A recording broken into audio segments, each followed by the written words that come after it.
Assalamualaikum warahmatullahi wabarakatuh. Bismillahirrahmanirrahim. Alhamdulillahirabbil alamin. Shalatu wassalamu ala asrofil anbiya wal mursalin sayyidina Muhammadin wa ala alihi wa ashabihi ajma'in, amma ba'du. Kita lanjut pengajian kita. Bismillahirrahmanirrahim. Wa yajuzu lil musafiri ay yajma'a bainal zuhri wal asri wa bainal maghribi wal isya'i fi waqtin ayyihima sya'a. Wa yajuzu, dan boleh, lil musafiri, bagi orang yang dalam keadaan musafir, ayyajma'a, untuk menjamak, mengumpulkan bainal zuhri wal asri, antara sholat zuhur dengan sholat asar, wa bainal maghribi wal isya'i, dan mengumpulkan antara sholat maghrib dengan sholat isya, fi wakti, pada waktu, ayyihima sya'a, yang mana saja dari dua sholat itu yang dia kehendaki. Artinya mau maghrib dulu boleh, mau isya dulu boleh, atau sebaliknya ya, nanti ada aturannya. Yajuzul jam'u bainal zuhri wal asri wa bainal maghribi wal isya'i, boleh, diperbolehkan menjamak antara zuhur dengan asar, antara maghrib dengan isya.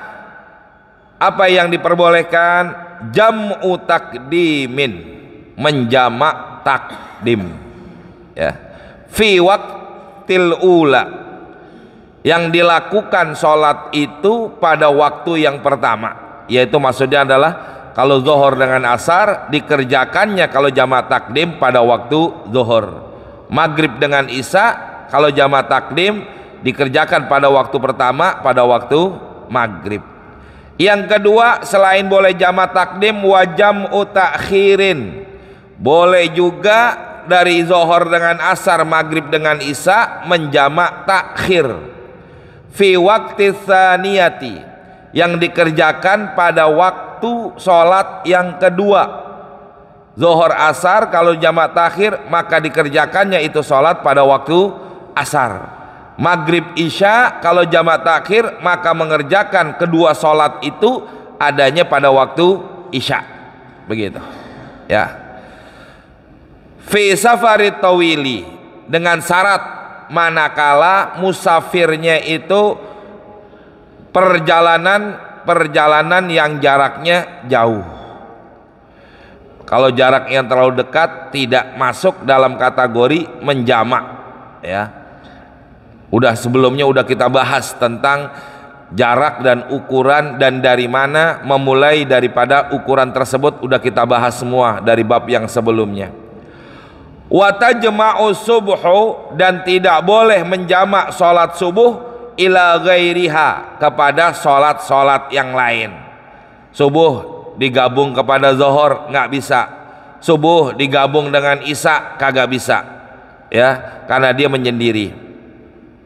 Walal asru, begitu juga sholat asar tidak boleh dijamak ilal maghribi, kepada maghrib ya. Asar boleh dijamaknya dengan zuhur, maghrib dijamaknya dengan isya, nggak boleh kebalikan. Jadi artinya jamaah ini udah aturan dalam agama cara menggabungkan daripada sholat tersebut. Jadi artinya dalam ibadah ini sudah Allah atur pasangannya gimana aja, nggak bisa semau kita memasangkan daripada aturan dalam melaksanakan ibadah. Nah ini yang perlu kita kehati-hatian, perlu kita waspada bagaimana caranya jangan sampai merubah satu aturan dalam agama semau kita, tapi ikutilah aturan itu sesuai dengan aturan agama.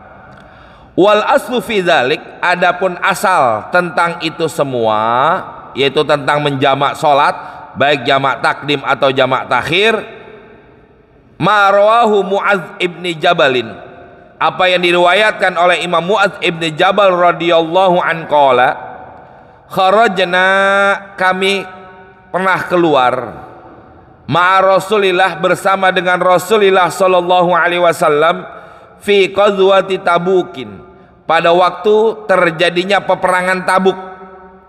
Jadi Mu'adz bin Jabal keluar bersama dengan Rasulullah pergi menuju perang Tabuk. Fakana, di mana Rasulullah jema'u, beliau menjamak baina zuhri wal asri, antara salat zuhur dengan asar, wal maghribi wal isya'i, antara salat maghrib dengan isya.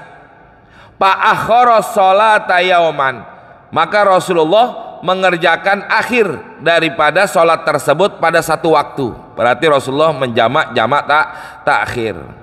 Summa kharaja, kemudian Rasulullah pernah keluar, fasolli zuhra wal asra, beliau melaksanakan sholat zuhur dan asar jami'an dengan cara dijamak. Summa dakhala, kemudian Rasulullah masuk. Summa kharaja, kemudian Rasulullah keluar kembali. Fasallil maghrib wal isya'a, maka beliau melaksanakan sholat maghrib dengan isya jami'an dengan cara dijamak. Jadi dasar dalil inilah yang dirujuk oleh para imam tentang diperbolehkannya menjamak antara zuhur, asar, maghrib dengan isya, baik itu jamak takdim ataupun jamak takhir. Begitu jamaah. Ya, ini dasar dalilnya. Nah, sekarang bagaimana syarat-syaratnya kalau kita pengen menjamak? Jadi ada aturan nih jamaah. Summa, kemudian li jam'it takdim, dalam menjamak takdim salah satu syurutin, ada 3 syaratnya. Ada 3 syarat yang harus dipenuhi dalam pelaksanaan jamak takdim. Kalau 3 syarat ini tidak dikerjakan, maka jamak takdimnya kagak sah.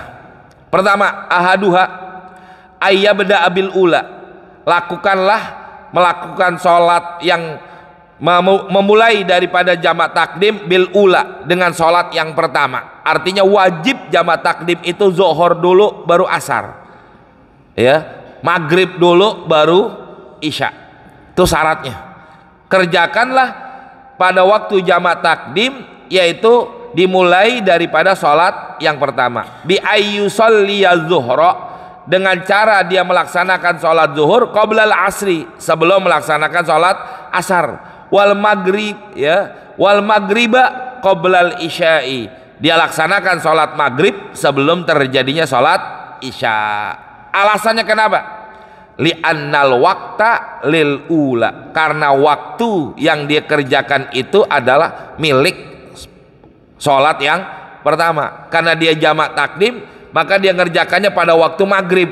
Ini maghrib punya siapa? Punya waktu maghrib, maka kerjakan maghrib dulu baru sholat isya. Begitu juga zuhur dengan asar. Wasaniyata, adapun sholat yang kedua, tabiun, mengikuti laha kepada sholat yang pertama. Wa tabi'u la yataqaddamu alal matbu'i, maka yang mengikuti tidak boleh mendahului alal matbu', yang diikuti. Yang namanya ikut adanya di belakang, nggak ada yang di depan. Maka kalau dia dikatakan mengikuti, harusnya di belakang, bukan di depan. Yang diikutilah yang di depan. Maghrib, isya mengikuti waktu maghrib, maka maghrib dulu kerjain baru isya. Asar mengikuti waktu zuhur, maka kerjakan zuhur dulu baru isya. Bagaimana kalau sebaliknya? Falau bada abisaniyati, maka kalau seandainya dia memulai sholat yang kedua, yaitu sholat isya umpama, lam tasihhu, maka tidak sah. Wa yu'iduha, dan dia ulangi sholat yang kedua ba'dal ula, setelah melaksanakan sholat yang pertama. Umpama begini jamaah, ada orang sholat isya, ini jamak takdim ya, orang sholat isya dulu, habis sholat isya kan baru sholat maghrib. Sholat isyanya ini dianggap kagak sah karena tidak memenuhi syarat. Maka nanti setelah dia sholat maghrib, sholat lagi isya. Jadi sholat isyanya kalau dia ngerjain isya dulu baru maghrib, maka isya yang pertama dianggap tidak sah, seakan-akan dia belum sholat. Maka setelah sholat maghrib, sholat lagi isya. Caranya begitu, ya, tidak bisa dianggap sah sholatnya seperti itu jamaah. Makanya kalau sholat jamak takdim harus urutan, ya, sholat yang pertama dulu baru sholat yang kedua. Ini yang sebagaimana kita kerjain jamaah udah. Sekarang yang kedua, asartus tsani, syarat yang kedua, niyatul jam'i inda taharrumil ula. Niat jamak takdim pada waktu takbiratul ihram salat yang pertama. Ya, jadi waktu kita salat zuhur, maka disitulah kita niat jamak takdim. Ya. Au fi asna'iha, atau pada waktu pertengahan di dalam melaksanakan sholat yang pertama, alal azhar, menurut kaul yang zahir. Jadi ada juga ulama yang membolehkan, umpama kita lupa jamak takdim pada waktu takbiratul ihram sholat yang pertama, di tengah-tengah sholat lagi baca Fatihah atau lagi baca surah, kita ingat kita pengen melaksanakan sholat jamak takdim. Menurut kaul yang azhar diperbolehkan untuk niat jamak takdim pada saat itu, ya boleh. Tapi memang mufakat para ulama diperbolehkannya niat jamak takdim pada waktu takbiratul ihram. Tapi boleh, ada yang membolehkan walaupun di tengah-tengah daripada pelaksanaan sholat yang pertama, kalau seandainya dia lupa niat jamak takdim pada waktu takbiratul ihram pada sholat yang pertama. Fala yajuzu, maka tidak boleh melaksanakan niat jamak takdim ba'da salamil ula, setelah melaksanakan salam pada waktu sholat yang pertama. Kalau udah assalamualaikum warahmatullah, assalamualaikum warahmatullah, maka orang tersebut tidak bisa menjamak takdim. Kalau sebelum salam masih boleh, silakan. Yang penting belum salam daripada sholat yang pertama, maka orang tersebut diperbolehkan untuk menjamak takdim. Tuh jamaah, ya. Asartus salis, syarat yang ketiga daripada jamak takdim, al mualatu bainal ula wasaniyati, harus mualat, nyambung antara sholat yang pertama dengan sholat yang kedua. Artinya selesai sholat zuhur langsung diri lagi melaksanakan sholat asyar. Selesai sholat maghrib, jamak takdim nih, selesai sholat maghrib langsung diri lagi melaksanakan sholat isya. Alasannya kenapa? Li'anna saniyata tabi'atun, karena sesungguhnya sholat yang kedua itu adalah sholat yang mengikuti. Watabi, maka yang mengikuti, la yufassilu, tidak boleh memisahkan, ya, an matbu'ihi, dari yang diikuti, ya. Jadi nggak boleh misah. Kalau yang namanya ngikut harus dekat, antara yang ngikut itu harus nyambung dengan yang diikuti. Wali annahu alwaridu anhu, karena sesungguhnya alwaridu telah warid, telah terdapat anhu dari Nabi alaihi salatu wasalam tentang pelaksanaan daripada mengerjakan sholat jamak takdim. Nabi pun mengerjakannya demikian. Jadi Nabi mau melaksanakan sholat jamak, yaitu yang dilakukan oleh Nabi Shallallahu Alaihi Wasallam. Maka jangan dipisah, jangan dijauhkan antara sholat yang pertama dengan sholat yang kedua. Ya, bagaimana kalau terjadi pemisahan antara sholat pertama dengan sholat kedua? Maka orang tersebut tidak bisa menjamak antara sholat yang pertama zuhur dengan sholat asarnya, hilang udah.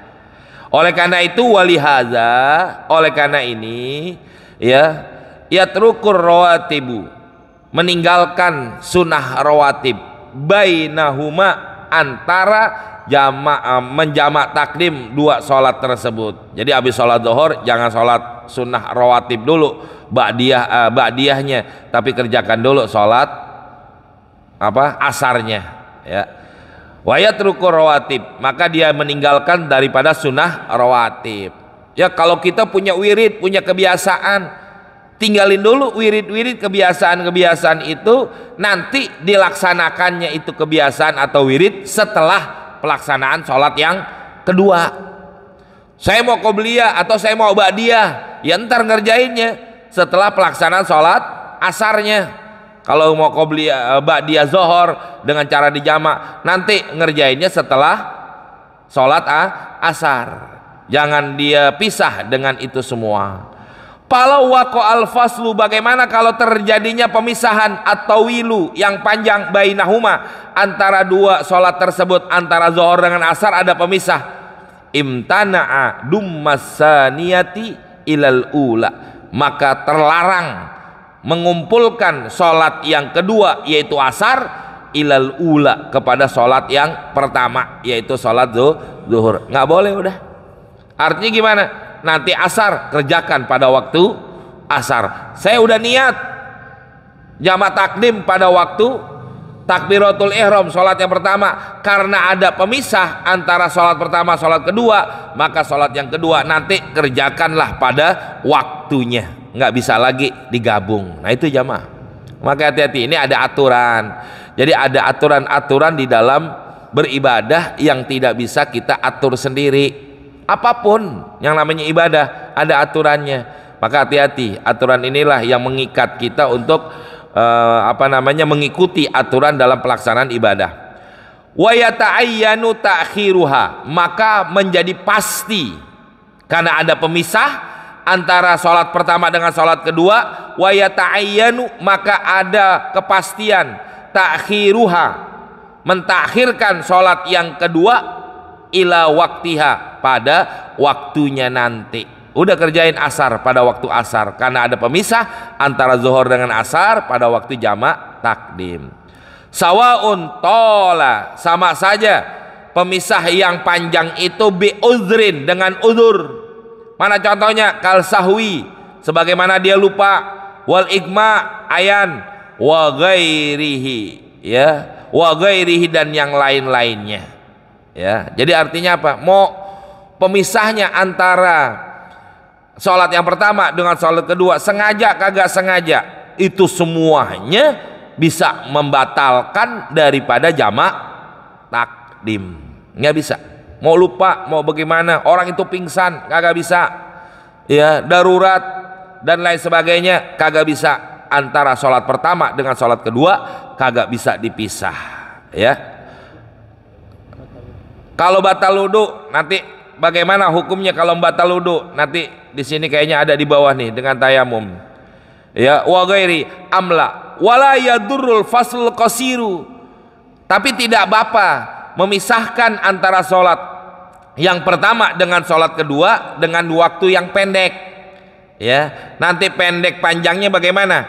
Wahtajalahu, berhujjah dengan diperbolehkannya memisahkan antara sholat pertama dengan sholat kedua itu jarak yang pendek. Mana hujahnya, alasannya? Bi'annahu, karena sesungguhnya alaihi salatu wassalam, Nabi sallallahu alaihi wasallam, lamma jama'a, tatkala Rasulullah menjamak binamiratin, di masjid Namirah.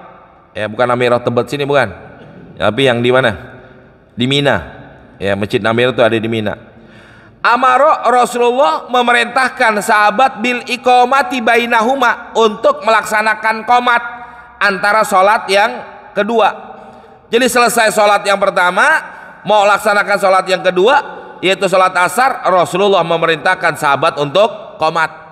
Tuh, qomat aja dianggap adalah sesuatu yang pendek, dan ini diperbolehkan. Sekedar qomat, nggak lebih dari itu. Ya.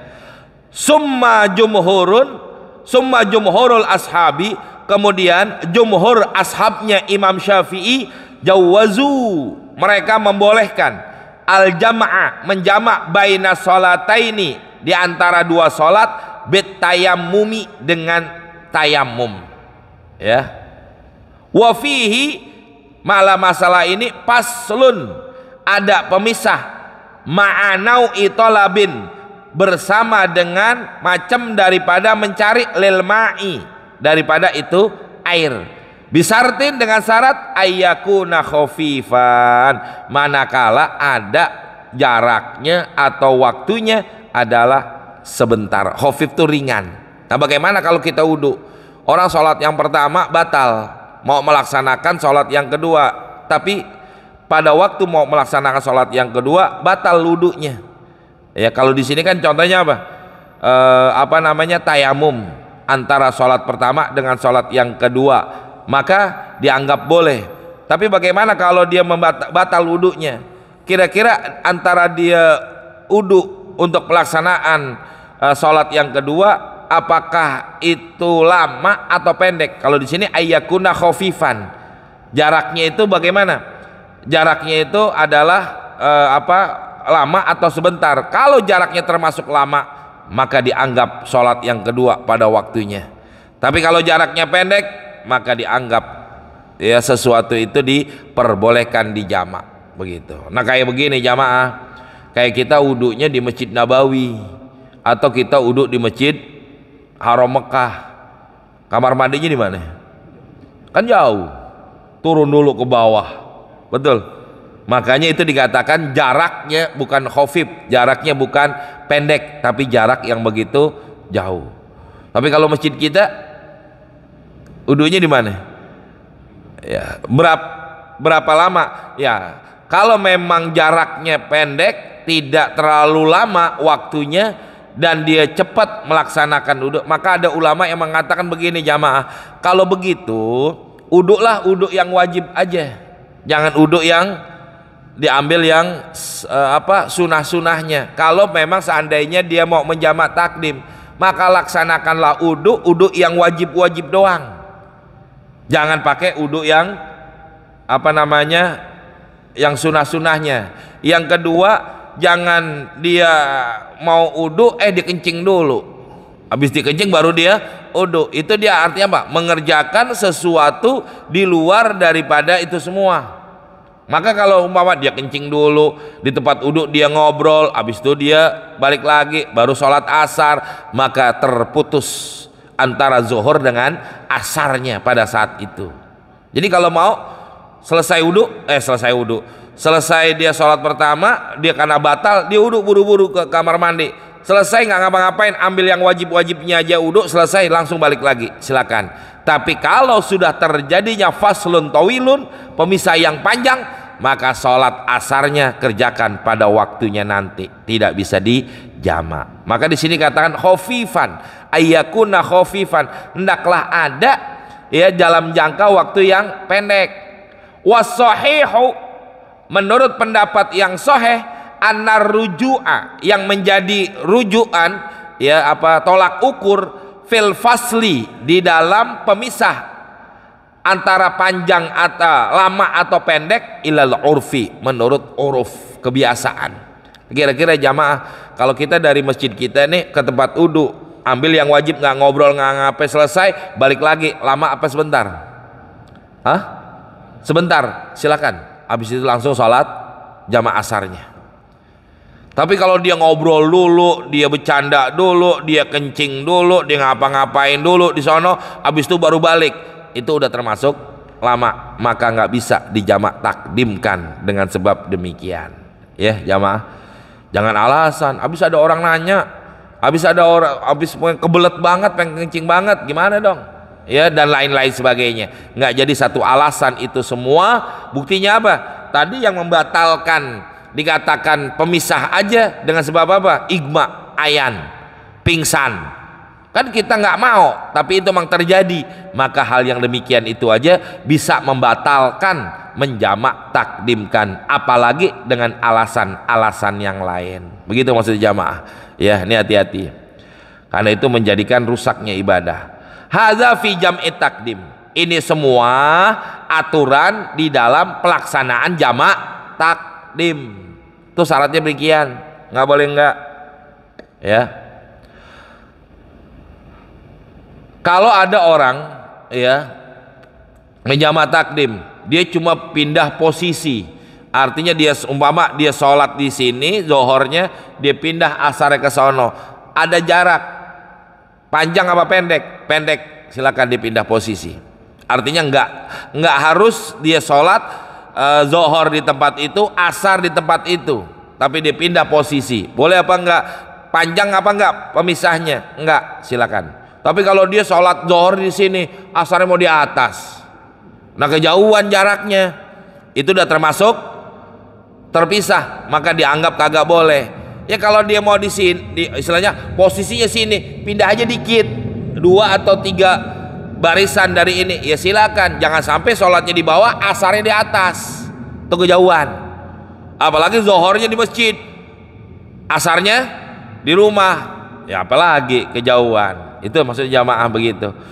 Ya maka dikatakan ini semua aturan di dalam pelaksanaan sholat jamak takdim. Amma jam'ut takhiri, adapun jamak takhir, fala yustaratu tertibu, tidak disyaratkan tertib. Baina sholataini, di antara 2 sholat, mau terserah mau ngerjain yang mana dulu, asar dulu boleh, maghrib dulu boleh, kalau jamak takhir. Maka di situ kalau kita baca terjadi perbedaan pendapat ulama antara Imam Ibnu Hajar dengan Imam Romli. Imam Ibnu Hajar mengatakan harus zohor dulu kalau jamak takhir, baru asar. Alasannya kenapa? Karena zohor waktunya lebih dahulu. Tapi Imam Romli mengatakan apa? Asar dulu kalau jamak takhir, asar dulu baru zohor. Kenapa Imam Romli mengatakan demikian? Karena waktunya yang punya asar. Alasannya waktunya waktu apa? Asar. Sholat asar dulu yang punya waktu, baru sholat zohor.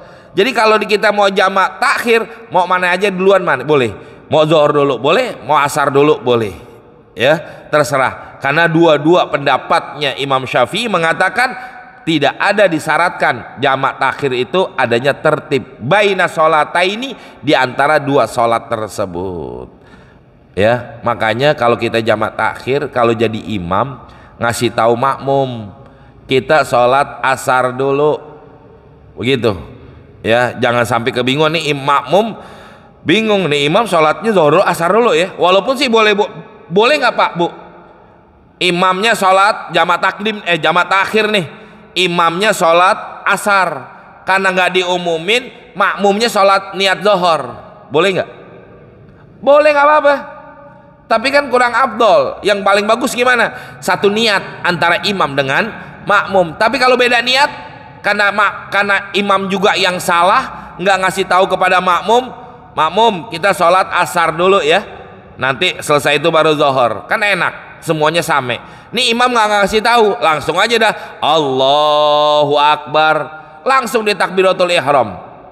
Nah makmum mikir-mikir, nih kayaknya imam nih sholat asar dulu nih kayaknya begitu. Kenapa? Karena yang punya waktu, niatlah makmum usolli fardul asri, langsung Allahu Akbar. Ternyata apa?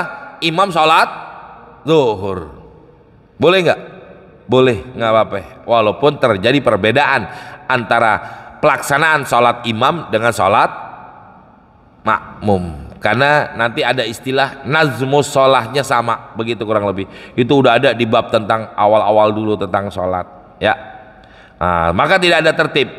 Yang kedua, wala niyatal jam'i halatas sholati, tidak ada niat jamak pada waktu sholatnya.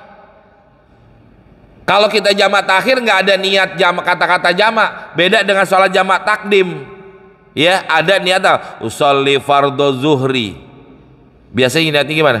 Majmu'an, atau ada yang bilang jam'an, boleh terserah. Ada niatnya pada waktu sholat yang pertama. Tapi kalau waktu sholat jamak takdim, mau dia sholat zuhur dulu, mau dia sholat asar dulu, tidak ada kata-kata niat jamaknya. Ya udah kayak niat sholat biasa. Kalau dia nggak kosor nih ya, kalau di kosor tinggal sebutin kosron atau enggak. Kalau dia nggak kosor, sholli fardhu zuhri arba rakaat mustaqbil qiblati adanillahi ta'ala. Udah. Asar nanti sholli fardhu asri arba rakaat mustaqbil qiblati adanillahi ta'ala. Sama aja kayak sholat biasa. Maka di sini dikatakan tidak ada niat jamak halas sholati ya pada waktu pelaksanaan sholat ala sohihi, menurut pendapat yang paling soheh. Walal mualatu, begitu juga nggak ada mualat, artinya boleh dipisah. Habis sholat asar nih mau sholat zuhur ya, diminum dulu atau di ngapain dulu, kagak ada syarat, langsung mengerjakan, tidak ada syarat buat mualat. Tapi jangan terlalu lama juga memisahnya Ini jamaah takhir nih, habis sholat asar di ngobrol dulu, diapain dulu, ngapain, dimakan dulu, habis itu baru sholat zuhur. Makruh. Sah nggak? Sah, cuma makruh aja, dianggap jelek. Karena ada pemisah antara sholat yang jamaah takhir nih ya, antara sholat asar dengan sholat zuhurnya. Bagusnya nyambung, tapi tidak menjadi syarat. Beda dengan jamaah takdim. Begitu maksud jamaah. Jangan dibilang boleh, mau ini dulu. Sekarang kita mau pindah dah. Kenapa? Oh kita sholat asar di bawah. Ternyata sholat asar di bawah, baru sholat asar mau jamaah takhir. Kita mau sholat zuhur, ada pengajian di bawah, ganggu orang, kita naik ke atas yang kosong. Nah itu namanya ada sesuatu keperluan yang memang diperlukan, nggak ada masalah. Tapi kalau nggak ada keperluan, mau ngapain dulu?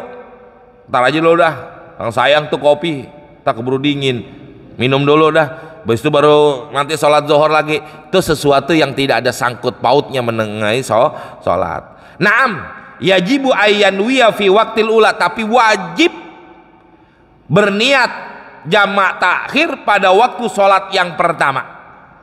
Jadi masuk waktu zuhur, niat dah, pakai bahasa Indonesia aja, saya niat jamak takhir, gitu dong, udah cukup ya.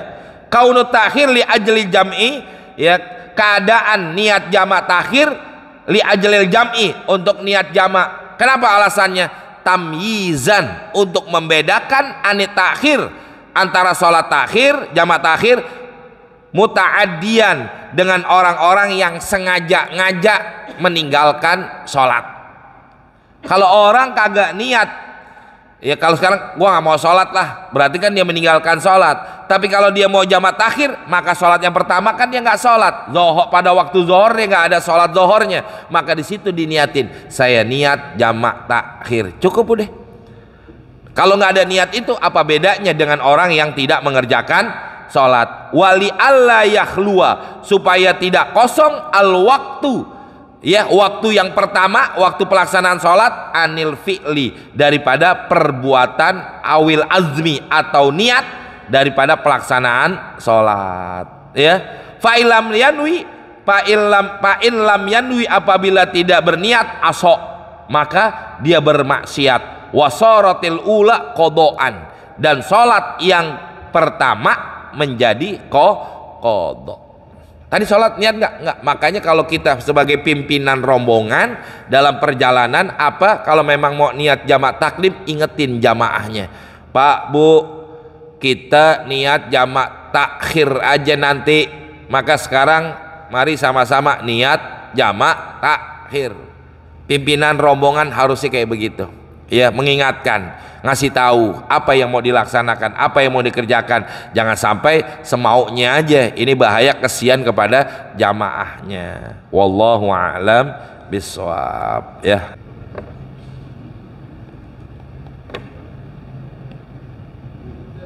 Ya.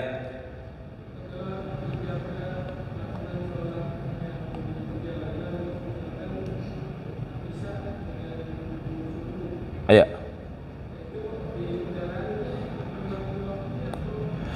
Kalau seandainya kita di atas pesawat atau apa nggak memungkinkan untuk menjamak, ya, sedangkan kebetulan semalam nih Isya saya ngajar, saya baca di dalam kitab, malam saya ngajar baca kitab Bulughul Maram, tapi di yang jilid pertama tentang fikihnya itu semalam, tentang pelaksanaan yang namanya babnya bab tayamum sih sebenarnya semalam ya, tapi ini masuk cangkut pautnya.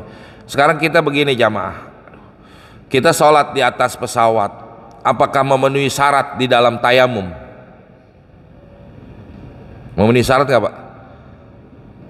Ada nggak debunya? Kan nggak ada.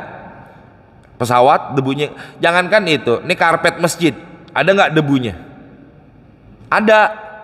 Tapi kalau kita ambil begini, kita tepok begini, ada nggak debunya di tangan kita? Nggak kelihatan, maka tidak memenuhi syarat dalam tayamum. Yang akhirnya apa? Tidak sah pelaksanaan sholat di atas kendaraan. Makanya saya bilang dari awal jamaah, yang namanya ibadah ada aturan-aturan yang nggak boleh kita atur sendiri. Ada aturan seperti itu tadi. Lantas bagaimana caranya?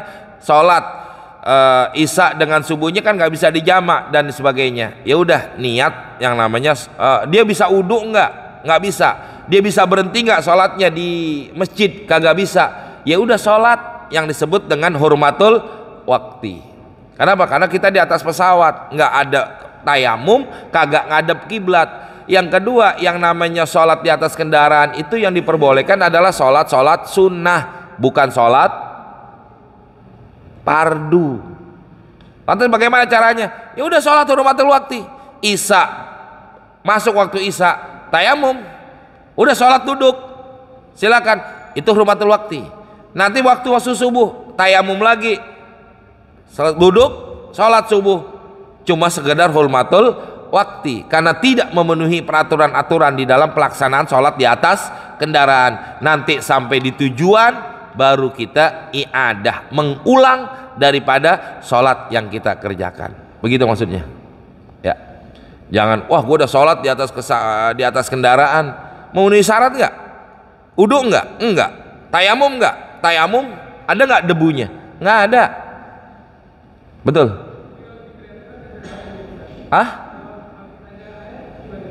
Silakan dia wudu. Iya, silakan dia wudu kalau memungkinkan buat dia wudu, silakan dia wudu. Iya, kalau memungkinkan. Yang kedua, yang namanya sholat itu harus menghadap ke kiblat. Ngadep kiblat nggak kita? Kan kita lagi mau menuju ke Mekah pesawatnya. Iya, pesawatnya menuju ke Mekah. Tapi apakah pesawatnya langsung ke apa istilahnya? Ngadepnya ke Ka'bah terus kan enggak? Ya, bisa dia belok atau apa? Pak Haji ya. Pesawat kan jalannya nggak lurus begini, dia bisa belok begini. Nggak mungkin di jalannya lurus aja begini, ada belokannya begini. Berarti apa? Nggak mungkin dia ngadap kiblat. Nah itulah yang menjadikan sholatnya cuma hurmatul wakti. Begitu ya. Cukup, mudah-mudahan ada manfaatnya jamaah. Ya. Walaupun ini waktunya karena terbatas, insya Allah. Ya, tadi saya mau menerangin tentang masalah fadilah kurban sebenarnya, tentang bagaimana orang-orang yang punya harta tapi dia tidak mau berkurban. Yang kata Nabi, yang kata Allah, kita ini manusia termasuk orang-orang yang merugi. Ya, Allah yang mengatakan begitu. Innal insana lafi husrin. Sesungguhnya manusia dalam keadaan rugi. Illal ladzina amanu wa amilus solihat. Kecuali orang yang beriman dan beramal soleh. Kita beriman udah, amal solehnya yang belum jamaah. Sholat bukan amal soleh, puasa Ramadan bukan amal soleh, kurban besok nih amal soleh. Kenapa? Karena perkara sunnah yang tidak diwajibkan oleh Allah, dan itu yang akan menjadikan kerugian kita. Kenapa? Punya harta tapi kita tidak mau berkurban, kerugian besar. Kenapa demikian? Banyak alasan-alasan. Anak waktunya sih nih, ya mau apa? Mau masuk anak sekolah, mau pendaftaran baru, kita perlu duit. Allah yang udah mengatakan kalla bal tuhibbunal ajilah. Kala kalau kata kalimat bahasa dalam kala itu dalam alfiah artinya apa? Jadi benar-benar manusia ini kala, sungguh-sungguh manusia itu bal tuhibbuna, cinta al-ajilah kepada dunia. Kita karena cintanya sama dunia doang, alasan anak buat sekolah. Sehingga apa? Kata Allah dalam ayat berikutnya, watazarunal akhirah. Mereka tinggalkan tuh akhirat dengan alasan dunia. Ngasih duit cuma 4 juta, 3 juta sama 4 juta? 3,5 juta atau 4 juta buat patungan hewan kurban, kita nggak mampu. Beli handphone bisa. Kenapa Bu? Kenapa? Karena kita terlalu cinta ame duit kita. Wa innahu li hubbil khairi lasyadid, kata Allah. Sesungguhnya manusia cinta banget sama hartanya. Maka untuk membuktikan cinta kita kepada Allah, mari sama-sama kita berkurban tahun ini, insya Allah. Ya, mudah-mudahan Allah berikan kita rezeki, Allah berikan kita keluasan rezeki sehingga kita mampu berkurban. Kita doakan saudara-saudara kita yang sedang melaksanakan ibadah haji, mudah-mudahan mereka bisa melaksanakan ibadah haji dengan sebaik-baiknya, pulang membawa haji yang mabrur. Kita yang mendoakan, mudah-mudahan kita dan keluarga kita dipanggil oleh Allah untuk berziarah ke Baitullah, berziarah ke makamnya Rasulullah sallallahu alaihi wasallam. Bihadiniya wa ila hadratin Nabi. Al-Fatihah. A'udzubillahi minasyaitonirrajim. Bismillahirrahmanirrahim. Alhamdulillahirabbil alamin arrahmanir rahim maliki yaumiddin. Iyyaka na'budu wa iyyaka nasta'in ihdinas siratal mustaqim siratal ladzina an'amta 'alaihim ghairil maghdubi 'alaihim waladdallin. Amin. Bismillahirrahmanirrahim. Alhamdulillahirabbil alamin. Allahumma shalli ala sayidina Muhammad wa ala ali sayidina Muhammad. Allahumma hab lana ya wahhab ilman wa hikmah wa li rizqi ya razaq kun lana musahila wa bil khairi ya fatah fatah lana wa bil ilmi ya alim kun lana mufaddila. Rabbana atina fid dunya hasanah wa fil akhirati hasanah wa qina azabannar. Sallallahu ala sayidina Muhammadin wa ala alihi washabihi wasallam walhamdulillahi rabbil alamin. Assalamualaikum warahmatullahi wabarakatuh.